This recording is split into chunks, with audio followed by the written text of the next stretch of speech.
Hello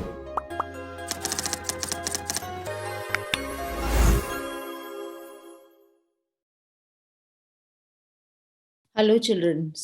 बहुत दिनों से आपका ये रिक्वेस्ट आ रहा था कि मैं डिफेंस फोर्सेस के बच्चों के लिए, उनकी वाइव्स एंड विडोज के लिए जो एमबीबीएस और बीडीएस सीट्स में सेंट्रल पूल का रिजर्वेशन है उसके बारे में मैं वीडियो बनाऊं। तो आज हम बात करने वाले हैं रिजर्व्ड डिफेंस सीट्स के लिए। सबसे पहले मैं बताना चाहूंगी कि एलिजिबिलिटी क्या है, कौन इसके लिए, इन सीट्स के लिए एलिजिबल है जो मिनिस्ट्री ऑफ डिफेंस के अंडर में आती हैं। तो ये सीट सिर्फ वार्ड्स, विडोज एंड वाइफ्स के लिए हैं, डिफेंस पर्सनल की, जो आर्मी से हो सकते हैं, नेवी से हो सकते हैं और एयरफोर्स से हो सकते हैं। और इनकी जो कैटेगरी होगी, वो प्रायोरिटी होगी, वो प्रायोरिटी 1 टू प्रायोरिटी 9 हो। प्रायोरिटी 1 में वो डिफेंस पर्सनल आते हैं जो शहीद हो गए हैं देश के लिए। उसके ऊपर मैं अलग वीडियो बनाऊंगी अगर आपको जरूरत है तो अब प्रोसीजर क्या है, मैं स्टेप बाय स्टेप प्रोसीजर चलूंगी ताकि आपको किसी भी तरीके का कंफ्यूजन ना रहे। सबसे पहले स्टेप 1 में आपको अपना नीट एग्जाम क्वालिफाई करना है।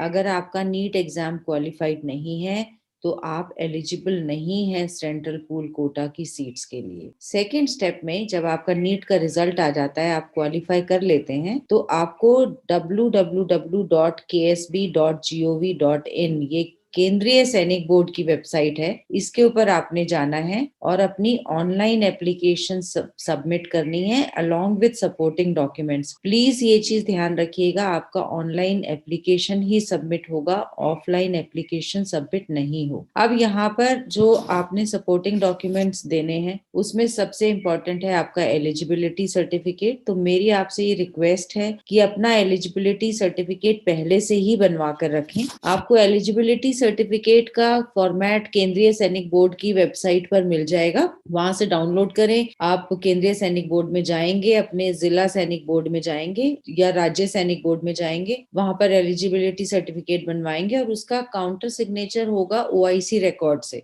ये थोड़ा थोड़ा सा प्रोसीजर लंबा है, 2-3 दिन आपके लग जाएंगे ये काम करने में, इसलिए इसे पहले ही बनवा कर तैयार रखिएगा। फिर स्टेप 3 होगा, जब आपने ऑनलाइन एप्लीकेशन सबमिट कर दी, केंद्रीय सैनिक बोर्ड सिलेक्टेड कैंडिडेट्स की लिस्ट बनाएगा। आपके पास केएसबी से, केंद्रीय सैनिक बोर्ड से टेलीफोन भी आएगा और ईमेल भी आएगा, जिसमें आपको बताया जाएगा कि आप सिलेक्टेड हैं और आपको काउंसलिंग के लिए अपीयर होना है। स्टेप 4 है, आपको अपना विलिंगनेस देना है। आप फोन पर भी विलिंगनेस देंगे कि हाँ, मैं इस काउंसलिंग के लिए अपीयर होने के लिए तैयार हूँ, मैं आऊंगा या आऊंगी। और आप फैक्स और ईमेल से भी विलिंगनेस देंगे। अब फैक्स नंबर क्या है और ईमेल आईडी क्या है, दोबारा आप केंद्रीय सैनिक बोर्ड की वेबसाइट पर जाएंगे, वहां पर आपको फैक्स और ईमेल आईडी दोनों मिल जाएंगे। स्टेप 5 है, आप काउंसलिंग अटेंड करेंगे। बहुत इंपॉर्टेंट चीज यहाँ पर ध्यान रखने वाली है कि आप अपनी सिलेक्टेड डेट पर, सिलेक्टेड टाइम पर, सिलेक्टेड प्लेस पर काउंसलिंग के लिए जाएं और प्लीज अपने ओरिजिनल डॉक्यूमेंट साथ लेके जाएं। साथ में जो आपके फोटोकॉपीज हैं उनको भी अटेस्टेड फोटोकॉपीज लेके जाना है, जो मैं पहले बता चुकी हूँ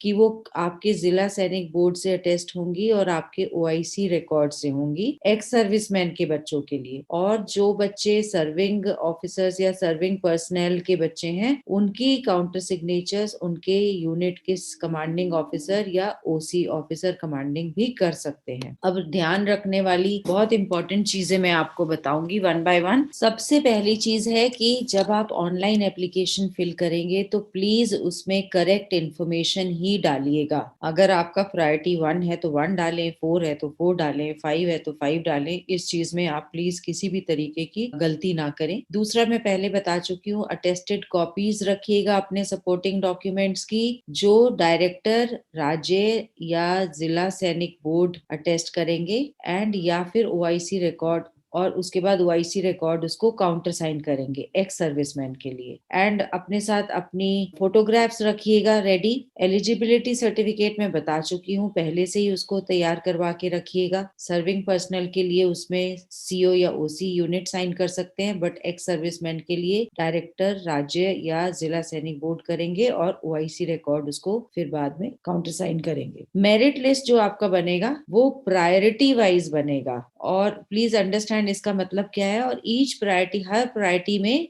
नीट स्कोर के हिसाब से फिर आपका फर्दर मेरिट होता है। जैसे कि मैं इसको समझा देती हूँ, मेरिट लिस्ट आपका होगा प्रायोरिटी 1 में, मान लो 20 बच्चों ने अप्लाई किया, तो प्रायोरिटी 1 के बच्चों का अपना एक मेरिट लिस्ट होगा जिसमें हाईएस्ट नीट स्कोर वाले बच्चे का फर्स्ट, उसके बाद सेकंड हाईएस्ट, थर्ड हाईएस्ट। अब ये प्रायोरिटी 1 के बच्चों की मेरिट लिस्ट हो गई। अब मानो 35 प्रायोरिटी 2 के बच्चों ने अप्लाई किया, तो इन 35 प्रायोरिटी 2 के बच्चों की मेरिट लिस्ट अलग बनेगी, जिसमें इन 35 में से सबसे हाईएस्ट जिसका नीट स्कोर होगा वो नंबर 1 पर होगा, जिसका सेकंड हाईएस्ट होगा वो नंबर 2 पर होगा, और फिर नंबर 3, 4, 5 इसी हिसाब से मार्क्स के हिसाब से चलता जाएगा। सो बेस्ट ऑफ लक, मेहनत करते रहिए। Hard work is the key to success. Keep subscribing and keep sharing the videos for the welfare of the other students also. मेरा ये वीडियोस बनाने का सिर्फ पर्पस यही है, मैं एक कम्युनिटी क्रिएट करना चाहती हूँ जहाँ पे हम ऑथेंटिक इंफॉर्मेशन दे सकें स्टूडेंट्स को और वो अपने करियर और एकेडमिक्स में